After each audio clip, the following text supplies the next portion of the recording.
I heard him. Good morning. Appreciate y'all for tuning in and rocking with us for another edition of the Morning Breeze, man. Always rocking with you guys, as always, man. Outside of me, I got my guy, Mr. Media himself, Jordan JC, in the building.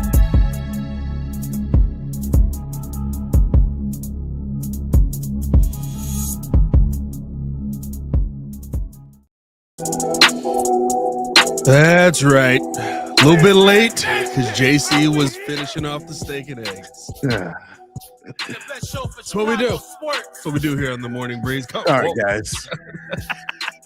The mouthwash made it so much more believable. I'm concerned. We got a lot to get into on today's show. What is good, Breeze Nation? It's your boy, Pat the Designer, back at it again. Joined by Mr. Media himself, Jordan JC. On today's show, we got to talk about what we learned about this Chicago Bears team from the Combine. I mean, there was a lot of things that ended up showing through. Did the Bears show their hand a little bit with some of the players they were looking to talk to? There was a high name there. You calm yourself, Jordan JC. Yes, there was a running back that was talked to and that whole thing. And could the Bears actually find a way to come away with Mason Graham? Ooh, boy, tingly. Gotta talk about all that and more in today's edition of the Windy City Breeze Sports Talk Daily. Hit that like button, subscribe to the page, leave a 5-star review. Y'all know what to do. Ladies and gentlemen, the date is 3/3/2025. It's 7:06 in the morning, and I have it on good authority that Ben Johnson's gonna piss some people off. Especially Detroit fans. Oh, baby. Hey, okay. Don Burr, where you been? You ever coming back again? Ooh. Don Burr, where you been? You ever coming back again? Hey, let's get up out of here, man. Where y'all at, man? Where he been at, man? I ain't seen no Detroit fans in this mug in a minute. Goodness gracious. Oh, my God. Every time Ben Johnson talks, bro, he's just like, we're really excited. We want to take it to him. And I have a lot of fun playing those guys up in Detroit. A lot of love for those people up there. No! F you! F you, Ben Johnson! They are losing their minds. I hope your children have to go to public school. Whoa. Hey. Calm down there. Yeah, relax. Appreciate y'all for tuning in, showing love, man. Hit that like button, subscribe to the page, leave a 5-star review. Y'all know what to do. Come on. Push the button. Come on. Push the button. Come on, push the button. Yeah, come on, push the button. You heard what she said. Y'all heard what Sue Young said. Hit that like button, subscribe to the page, man. How you feeling, my guy? How was the weekend there, meaty man? Oh, meaty. It was very, very meaty. I was looking at some of these combine numbers. I was definitely impressed. Came away impressed with some specific stats, but this draft is looking pretty good. I was cracking up because, like, I realized this weekend that some of us are just sick because my daughter looked at me and was like, "Are you watching football?" I was like, "Well, we're watching the draft combine, baby, for football." So, I'm telling her all the stuff, and I'm like, "Yeah, this is what they do." She's like, 3 years old. Looked at me. She's like, "So you're just watching them run?" I was like, "Yeah, kind of. I mean, in a sense, you have a problem, Daddy. You know what I mean? Get help. I felt judged. It's like, what are we doing here? And I come here to feel seen. You know what I mean? I've been judged by a 3-year-old child. And I feel seen like here. It's not a game. Not a game. We talking about practice. We're not even talking about practice. We're talking about the combine. We're talking about combine. What are we talking about? She definitely looked at me like, "Oh, God, you have a problem." Whatever, man. That's all right. We did get some interesting things from the combine. I thought there was some things definitely gleaned that I wanted to talk about here on the show today because, listen, you kind of got to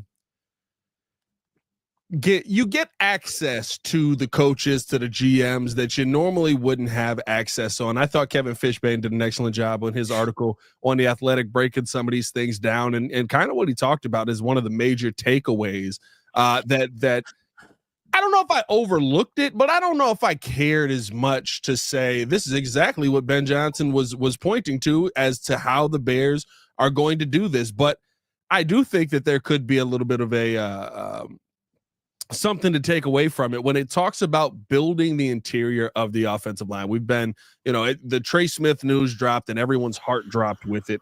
If you're a Chicago Bears fan, and then instantly it went to, hey, well, what else is there going to be available to the Bears at the guard position? And my thing was, well, now just draft some guards, find some people that kind of fit in there.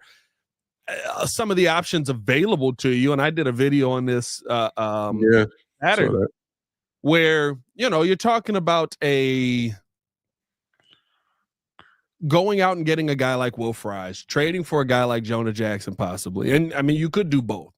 Seems like the Bears want to spend money at that position. They want to go out and sign guys. Of course, they want to sign Drew Dahlman as well. Seems like that was something that was talked about, fixing the interior of this line. But to me, it's your options aren't great on the interior anymore outside of Drew Dahlman, who I don't know if I'd call Drew Dahlman great. I'd say he's in the class of very, very good. Yeah. So I think one thing to me that was taken away from this weekend is the Bears want to spend on the interior line. And maybe we already knew this, but that they want to spend money on the guard position, that they want to go out and attack that position through free agency. But is that the best plan or course of action now with Trey Smith off the market? Which I guess the big question would be, right, do you feel like there could be a L'Jarius Sneed situation here with Trey Smith where we franchise tagged him, but he's still available for trade? You're going to give us something back. That could be the case. My thing is, if Trey Smith is in fact off the market and you missed out on him because Kansas City did retain him, my whole focus shifted to center, because outside of him, that specific name, I feel like center is actually the most important position on the line to address for Caleb, in the fact that you need a signal caller. You need somebody to point out the defenses. You need somebody that's going to organize the line. Drew Dahlman is in fact that. He's young. He's in the peak of his career, or going into that, matter of fact. And that would be my main focus. We talked about the guards. I saw the video as well, the Will Fries. You have names like Aaron Banks. You mentioned Jonah Jackson from the Rams. Like, there's names out there in free agency still that, again, would be an upgrade for this team specifically. But I would attack the center position first so you can get that addressed, because, again, that has been a position that has not been fully successful for over the last 10 plus years. And we need to really kind of buckle that down for consistency and just for the future of Caleb Williams. Now we're going into the draft. Obviously, we've seen all the offensive linemen and the interior guys. They've done their thing with the combine. And so I think it's going to be more of a focus now to maybe look at some of the guards coming out of this draft, or at least some of the tackles that could turn into guards. I know we'll probably get into that with some of the information coming out with Will Campbell and his arm length. But, like, that's my concern now, is attack center first, get Drew Dahlman, which by all accounts, Atlanta is probably not going to be competitive with that at all. I feel like that's a layup for us, so we need to attack that and then worry about everything else on the line. You wanna know what I thought was interesting too was, like, and I feel like I knew this, but, like, maybe it's not something that I brought up in conversation. But when you look at the arm length on Dahlman, I feel like, not that it's not shorter, right? And we talked about that, right? Does he end up moving into I'm sorry, not Dahlman, on guys like Will Campbell in the draft. When you look at some of the arm lengths that came out, Kelvin Banks, and both of them were warriors in the combine. I mean, Kelvin Banks possibly moved up, which we'll talk about the Mason Graham aspect of this as well. But, like, Kelvin Banks is moving up the rankings, and I absolutely love it. I know we need offensive tackles out here, but I get tingly when I see an opportunity to get Mason Graham here in Chicago. But one thing that I thought was interesting was when you look at guys that Ben Johnson has worked with at guard. We always go, oh my goodness. Well, you got to have this type of guy to go out there and play. And Will Campbell's arm length was measured at 32 and 5/8 inches. That'd be in the 17th percentile for offensive tackles, possibly setting him up for a career at guard. But in Detroit, Penei Sewell has an arm length of 33.25 inch, putting him in the 18th percentile. Taylor Decker's just shy of 34 inches, ranking him in the 33rd percentile. I think something that Ben Johnson said before really rings true. If you were to get an opportunity to go after one of those guys, or if you felt those guys were the player you're looking for at guard or at tackle, we're going to coach these guys up just based on the talent that they have. That to me is something that I thought was very exciting, and hearing that at the combine, just kind of seeing the players that he's worked with, seeing how he's gone about putting people in a position to be successful and utilizing their skills. All the numbers don't matter. All of the draft combine numbers, like there's some that do matter. There's some things that I don't know if you saw my tweet.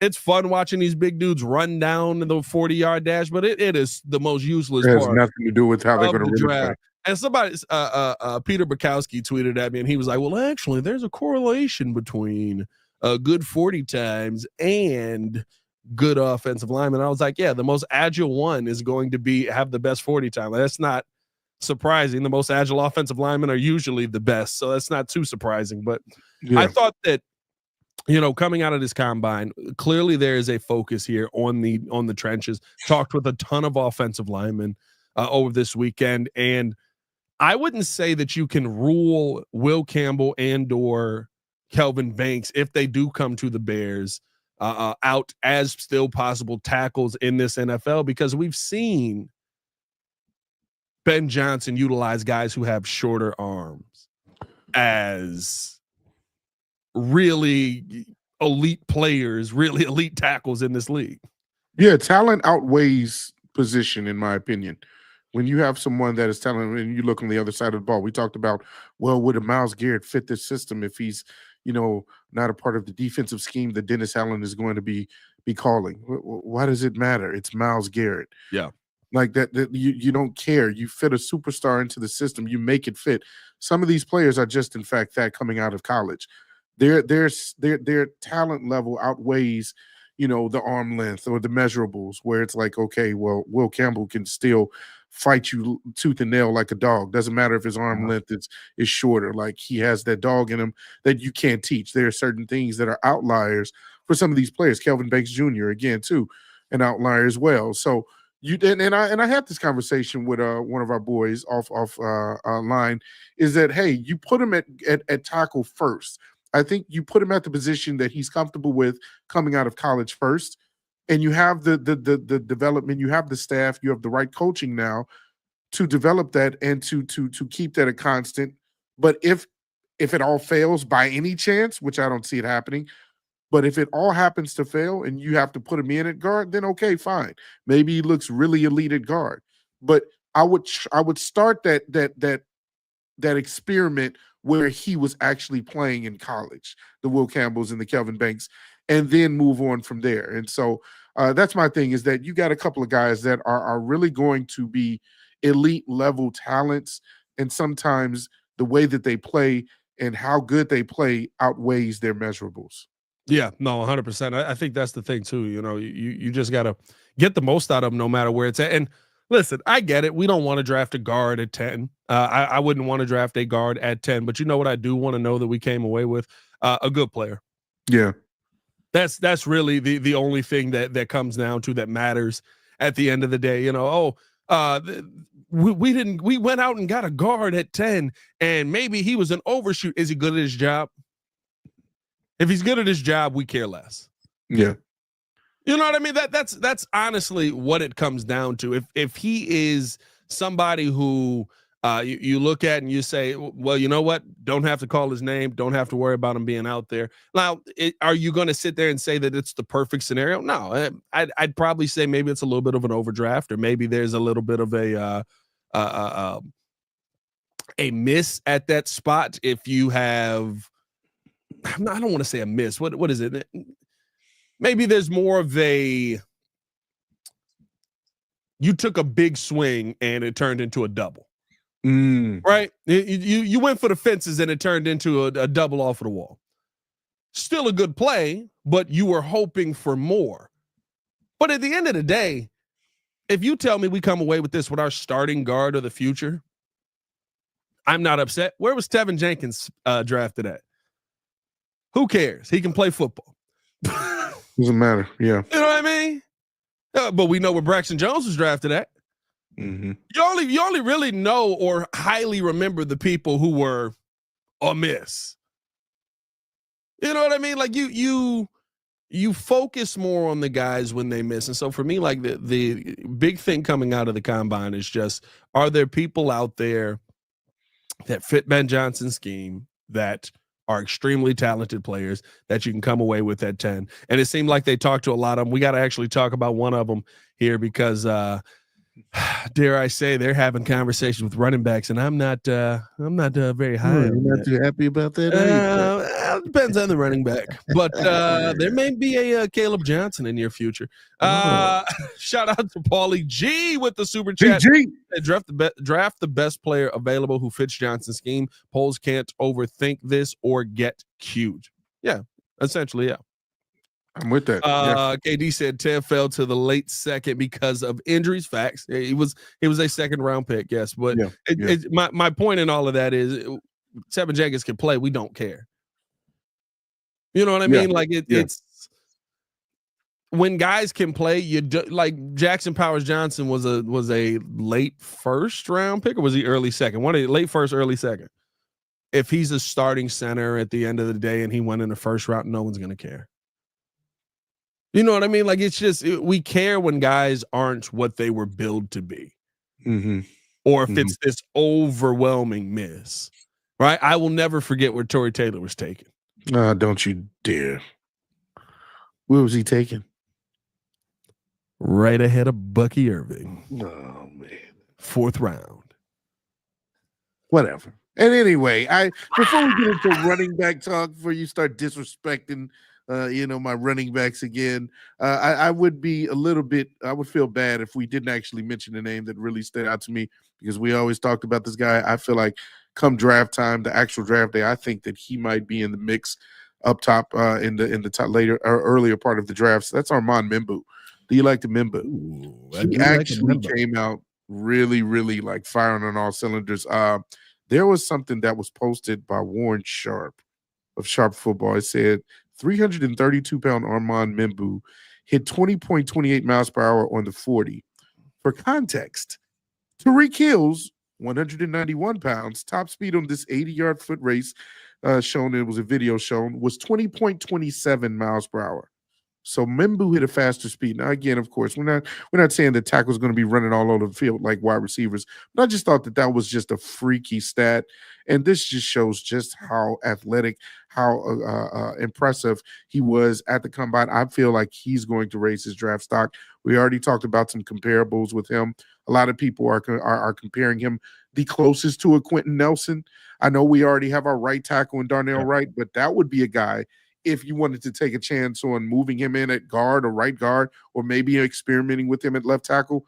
Arman Mimo is somebody that I'm starting to take a little bit more interest in. Yeah, we talked about Arman Mimo the other day, and I think the thing is, for me, that I keep going back to is the things that I love about Arman Mimo, you're not going to be asking him to do if you draft him. That's my only concern with it, right? The thing is I love is how he sets his pass setting, his feet to get to the outside quickly, how he runs to the right side, right? The aggression that he shows, like all of those things that he does on the right side that I get all excited about. You're going to say, all right, now become a guard. Yeah. Or, all right, now go over there to the left side. You're going to learn the left part of it. Do that. Yeah. Flip your entire brain around. Yeah. You know what I mean? Like those are the parts for me where and I'm not mad if you do it. I think Arman Mimo is a good name to have, and I think he's one of those guys that has the agility to actually go out there and execute it. I don't know how easily the switch will be for him, but that's kind of where the coaching comes in, right? When we talk about the coaching conversation, you got to coach these guys up to be able to get them on point and get the most out of them at that spot. But I'm so sick of doing that. I'm fine with you drafting a tackle and moving him into guard, right? But like the Tevin Jenkins saga has been, I feel, always an uphill battle because it took us 3 years to finally get Tevin into a spot where, hey, this is your position. Then by year 4, he's finally playing the position. Now we're worried about the injury issues, and now we got to talk about the possibility of paying him long term. He just got used to the position 2 years ago. Well, my only question is, are you sick of doing that because we never had the staff that you really could get behind to develop? Or are you just, did you just see the player as, you know what, I'm sick of just playing guys outside of the position they naturally played coming out of college? I just think I think the conversation is, you know, you have these guys that you love, and not to say that nobody can change positions, but you have these guys that you love in college. You see all this talent on them. You go, this is exactly what we need here on the Chicago Bears. All right, bet, let's go get it. All right, now go stand over there. Well, coach, you drafted me because you loved me over here. Yeah, well, I want to see if I love you over there. Well, why did you just draft the dude that you loved over there? See, I think there's too many times where we get caught in the conversation of this is an overdraft, this is a miss, this is this is, you know, you could have gotten him later on. Well, that's the guy you wanted and you needed for your system. Now I get it at 10, right? You got to have different conversations there, and I don't want you overdrafting. I don't want you to miss on guys. I don't want there to be guys behind that are elite level players that you could have gotten and you took somebody who should have been taken in the second round there. But if you love a guy that is dominant on the left side, but you feel you can't take him because he's not better than the guy that's good on the right side, so you're going to just go, oh, well, let me slot him over there.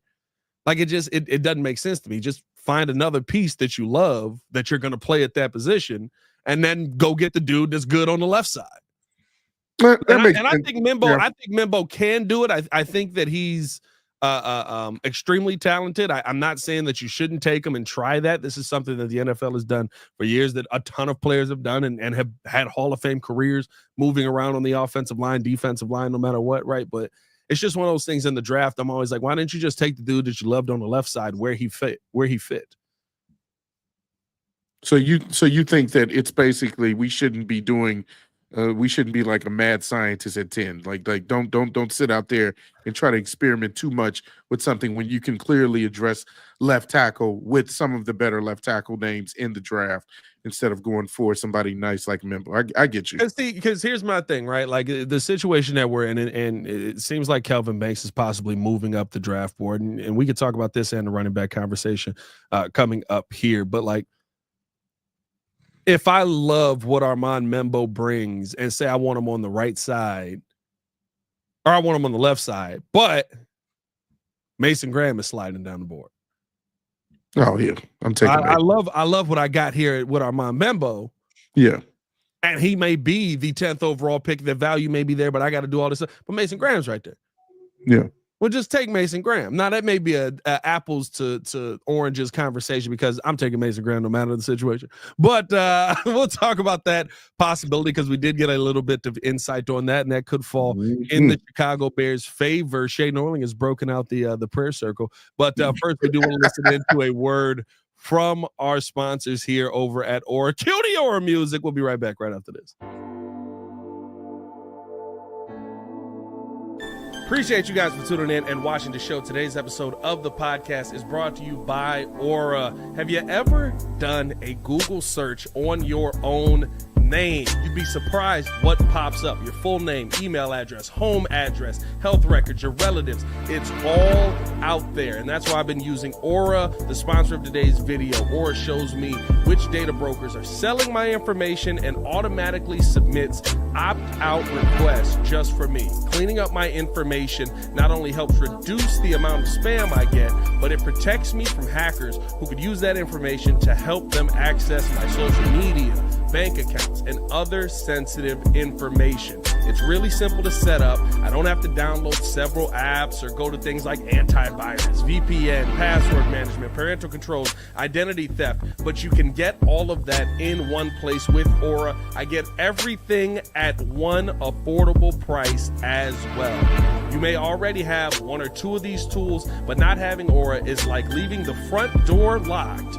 while leaving the back door and windows wide open. For you to be able to take advantage of Aura, we got a special deal for you here today. Stop data brokers from exposing your personal information. Go to my sponsor at https:/aura.com/the Windy City. Again, that is aura.com/the Windy City to get a 14-day free trial and see how much of your information is being sold.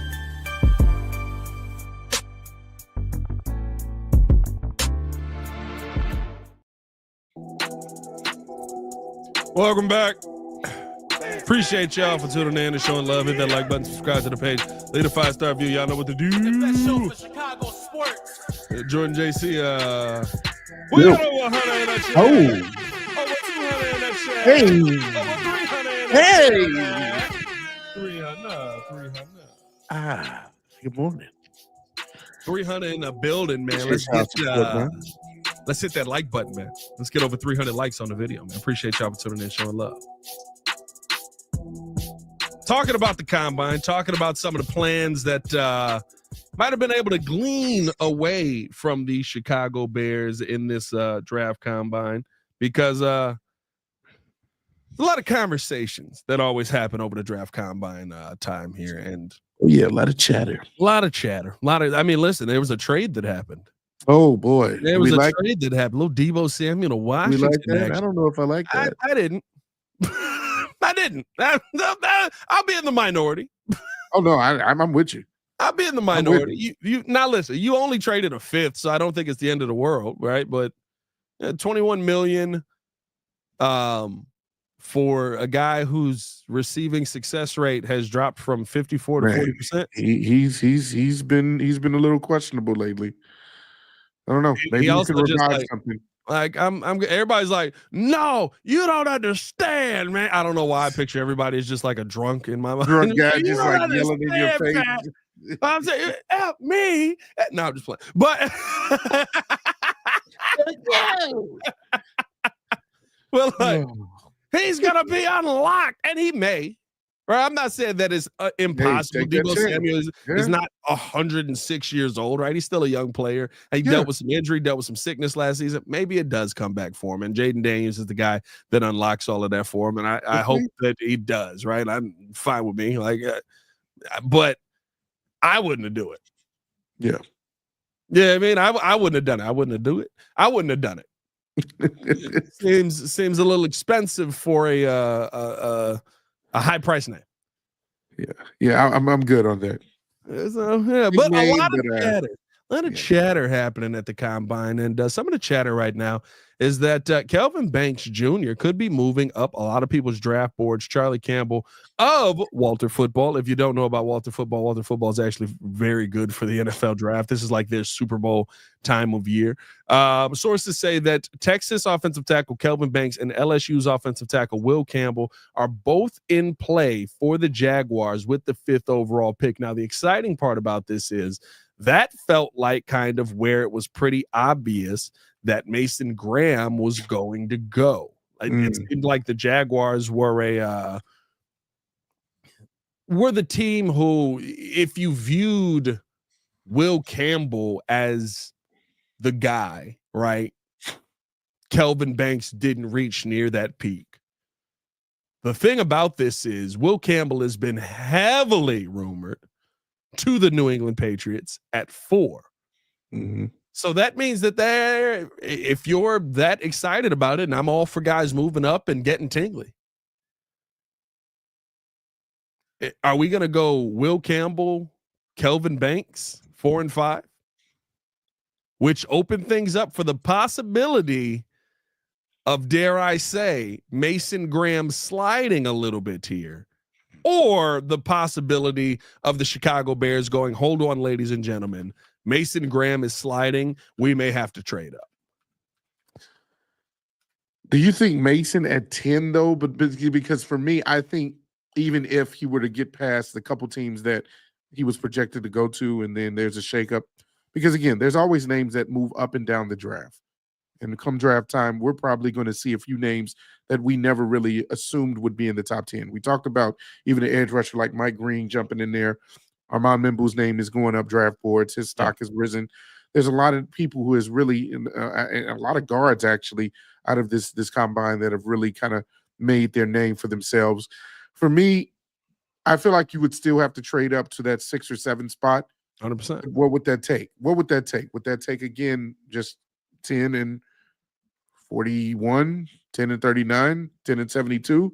Like that's my question mark is, are you willing to do that? Now, I'm willing to do that because I believe he is one of the better blue chip prospects in the entire draft. Him at the combine, bro.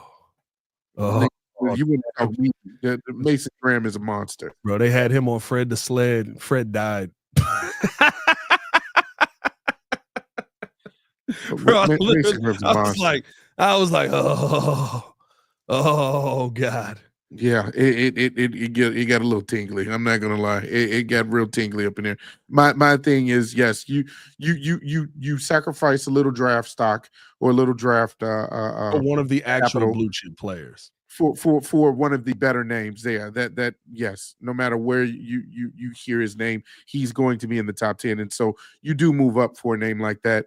And that interior would be extremely scary with the progression and development of Javon Dexter, with the Dennis Allen. You pair him up with this team and the way that they're going now, the development process that you put with Mason and him, that would be, man, I would love to see how that looks. Oh, just Javon Dexter, Mason Graham interior.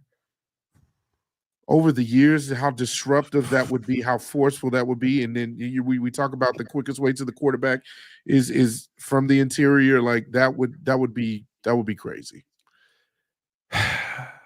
We'll see what happens. I listen, if the opportunity of him trading up is available there, I would do it in a heartbeat. You know what I mean? I think that just makes sense. Again, there's not many blue chip players in this draft, and I think the conversation that you have to have as well there is, okay, who's going to go where, and did this do anything right? Did the combine do anything for the stock of Shedeur Sanders? Did the combine do anything for the stock of Cam Ward? Did the combine do anything? And I think if you've got offensive tackles stock moving up, right, where you go, okay, Cam Ward, probably still the number 1 overall pick, if not Abdul Carter. I would think they need to go quarterback there badly. So I would probably say they don't outsmart themselves and go Cam Ward.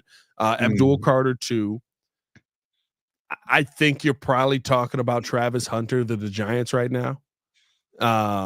Because knowing that he's going to play more DB at the NFL level, still trying to play both. He keeps talking about the possibility of trying to play both, but if that's the case, right, Will Campbell seems like he has been a lock to the Patriots, and there's been a lot of time here. If you then go Kelvin Banks 5, well, now you're in this situation where Shedeur Sanders is probably 6, right, to the Raiders.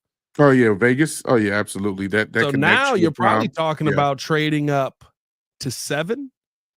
I think the Jets is probably where you could see Mason Graham possibly being with Aaron Glenn sliding because right now I think they've been slated in a lot of mocks to go get Tatoria McMillan, however you say. I don't see that. They already got Garrett Wilson. You got Aaron Glenn, a defensive minded. Yeah, but do they want Garrett Wilson? I think that's the part.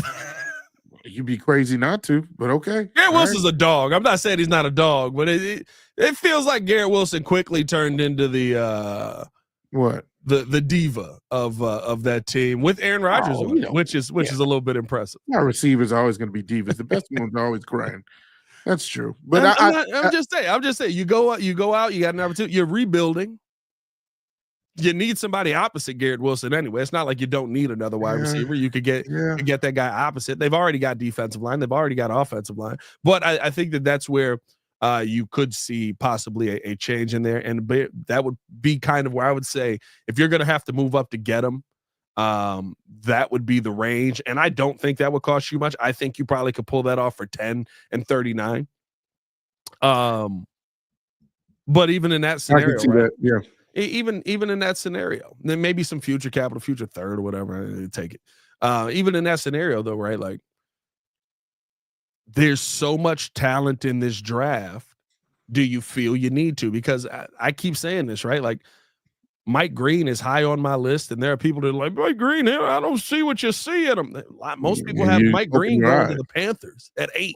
Open your eyes, dude. Yeah. You know what I mean? I don't see what you're saying. Open your eyes. What a bar. Yeah, open your eyes. If there's even an opportunity to get Mason Graham, I'm in on it. I would move mountains to try and get Mason Graham. I don't know if that's going to be the case that the Bears look at here, though. But we'll see, man. Yeah, we'll see. Appreciate y'all for tuning in to show love, man. Hit that like button, subscribe to the page, leave a 5-star review. Y'all know what to do. Let's finish it out with this, Jordan JC, because this is your realm. A lot of conversations being had. We talked about these conversations. That's right. The running back conversation is here. Oh, boy. All right. And Ashton Jeanty was talked to by our Chicago Bears, along with a bunch of other running backs. A slew of running backs. A slew of backs. A slew of backs were spoken to here. And listen, I will say this. After watching the running backs at the Combine this weekend, the biggest takeaway that I had from the running back room right now is you would be a fool to draft Ashton Jeanty that high. Because no disrespect to Ashton Jeanty, because there's so many running backs. I was sitting there watching. I was just like, everyone's fast. Every one of them is fast. Everyone's I think Omarion Hampton came away with like the highest RAS scores of anybody. Like, bro, Trayvon Henderson looked like an absolute dog. Like, I was just sitting there. I was just like, okay. Hey, relentless Mikey, a gaggle of backs, a plethora, if you will. Right? A bushel of backs, right? I'd go Jaden Blue in a second. Could do that. Like a bushel of backs. Nice. A bushel of backs. Bro, like, I left that mug going, dog, if you are taking Ashton, if the Bears even thinking about taking Ashton Jeanty, I'm without addressing the line before you take a running back, it don't even make sense with what we saw at the Combine today. No, I'm right there with you. I'll be honest with you. Ashton Jeanty is the prize of the running back class, but I mean, and many analysts have said this. If it weren't for Ashton Jeanty having an all-world career in college, Omarion Hampton would be the name that a lot of people would be looking at. So you got that guy, and his numbers with his size and weight, the guy can move. Like, he is extremely fast for his size. Like, he's a special talent. The one name, Caleb Johnson, kind of took a fall for me. I thought he would run a little bit faster over time. I believe he got into 4.5s, if I'm not mistaken, a few times. To me, he kind of comes off like a Najee Harris back, which, again, isn't bad. Najee Harris is a decent back. You want to talk about a back that probably does fit a Chicago Bears type scheme and the way they want running backs to play here? Sure, Caleb Johnson probably fits that. I do want a speedier back that can kind of break away at the end of a run. But, you again, multitude of backs, plethora. You got a bushel of backs. A bushel of backs is the best one. Bro, you got Trayvon Henderson running fast, and I agree. I heard somebody say that fast doesn't equate to great running backs. I understand that there's more things to it because, of course, I'm sure Pat will remind me. DeAndre Swift is swift and fast, but I wouldn't call him a great running back. Yeah, because he doesn't have the vision. He doesn't have the ability to see the hole and actually cut. He doesn't have good yards after contact. He's not a powerful back. And so there's things that work against him. Of course, you need a running back that's going to do it all, a bell cow, a three-down running back as well. But you have those in this draft. If you look at the tape, you look at the film, a lot of these guys do, in fact, do that. And so, yes, I would not put all my chips in the middle of the table and say, go Ashton Genty, especially now that we've missed on Trey Smith. We have to address so many other areas. I'm definitely passing on running back at 10. Yeah, I mean, listen, and I think that's the conversation, right? Like, it's not to say that Ashton Genty's not good, right? But I keep bringing this up. It's just like the 2016 draft to me, right? There's that top back that everybody loved, who was the guy who was can't miss. He's dominant. He's a generational player. Get in on him. Oh my God! And it was Ezekiel Elliott. Mm-hmm. How's he doing? That was 2016. You know what I mean? Like, it was quick. After the first contract, it was like, oh, well, there's the end of Ezekiel Elliott. Meanwhile, there was a monster taking about 40 picks after that. Yeah, Derrick Henry. I think this is one of those kind of drafts. Not to say Ashton Genty can't be talented, won't be successful in the NFL, but he won't have a long career if you're not talking about somebody blocking for him up front. And if you're not having that conversation, again, you got to address that in free agency. But the Bears have an opportunity at 39 to go out and get offensive line help to build up somebody. And if at 41 you want to go with, listen, this is all based on getting Mason Graham at 10. I got the prayer circle. Give me a little Mason Graham at 10. But even I'll say this, right? If you find a way to get the running back in the third round, where I think there's still going to be a lot of good names, and Cam Scatterbo was somebody who talked to the Bears. I feel like he'll probably be in that third round range. Seems like he's kind of settled himself in. We'll see what the pro day does for him. But if a Cam Scatterbo is somebody who you can get in there, right? I like a Cam Scatterbo. I like a Scatterbo. If you can possibly package those 2 second-round picks and move up, because Tyler Booker will not be there where we drafted him. Tyler's going up boards too.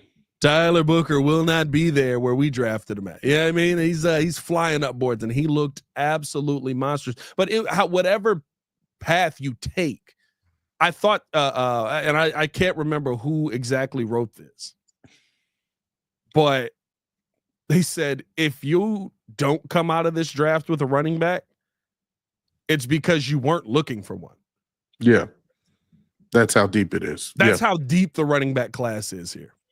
Yeah. And that to me just it makes me laugh, bro. Like, it's just like you would be a fool to take Ashton Genty at 10. T3P said you guys are obsessed with the offensive line. Yeah. Absolutely. Yeah.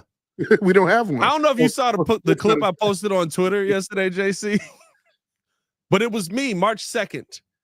2022. Talking about Justin Fields ahead of Ryan Poles' first draft. Yeah. And saying, do all that you can to invest in this offensive line. They haven't done it in 3 years. How's that working out for us? We have added running backs. We have added wide receivers. We have changed coaches. We have added new people in the front office. We have added tight ends. We've added defensive ends. We've added everything. Since 2022, we have added so much. You know, we haven't added a friggin' center.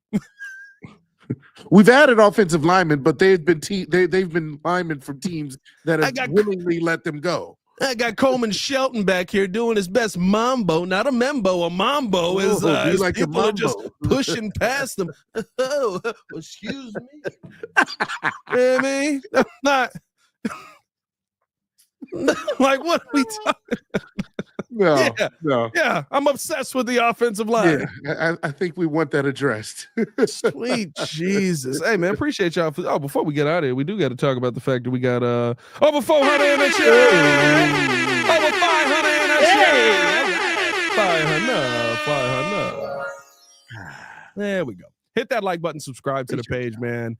Stay tapped in with us. We're gonna have so much more content. Leatherwood. I forgot about Alex Leatherwood. I was high on Leatherwood too. Hey, bro. Alex Leatherwood was a tough one, bro. And then he came here like the Bears got him, and I was like, oh, maybe the Bears can unlock something here. Yeah. Mono. What? Why this man getting pirate diseases, bro? I didn't even know that this was a Yar. Are we still dealing with mono out here, bro? Oh my. Man's came through and caught scurvy. I mean, I don't know, man, but yes, I'm all in on the offensive line, man. I am very excited about kind of where this could go O-line wise, as the Bears have some options very much available to them. Before we get out of here, music by Robert Anthony. Tap into that Robert Anthony music. Right, like hey, he looked like he's singing some good soul. That man, that's like Big John Legend. I like Robert, drop the link. Hey, shout out Robert Anthony, man. I like that picture, man. Said trade down, then draft Tyler Booker. Could trade down. Only thing about trading down in this draft is you have to have someone who wants to trade up. Yeah. And how this draft is being talked about, and I've said this consistently, right? Adam Schefter has said it. A lot of people are looking at this draft as like, hey, at 10, you could find the same dude at 50. Or have the same grade on that dude, I should say. You can have the same grade on that dude at 35. You know what I mean? So you got to have people that actually want to trade up. Yeah. I'm not mad at Ruby either. He said, if you like Booker, just draft him at 10. Yeah. He looked good enough. He looked good enough to move that high up the board for me. I'm not gonna lie to you. Yeah. Yeah. So, it depends. But hey, man, appreciate y'all for tuning in to Show and Love. We'll see what the Bears do. We will be back later today. Of course, we'll have content dropping on the channel as well. But we'll be back later today with the whole crew in the building talking about our dark horses. In the draft, we're not talking about our dark horses, but dark horse Jordan out here is gonna be dark horse for you. Gonna be looking. Have you guys heard of this guy? He's a little bit of a sleeper. He might interest you in Will Campbell. Will Campbell. We just talked about him. He'd slide down draft boards gradually. He's a dark horse guy. So stay tapped in with us as we talk about some of the people that we think fit most with the Chicago Bears.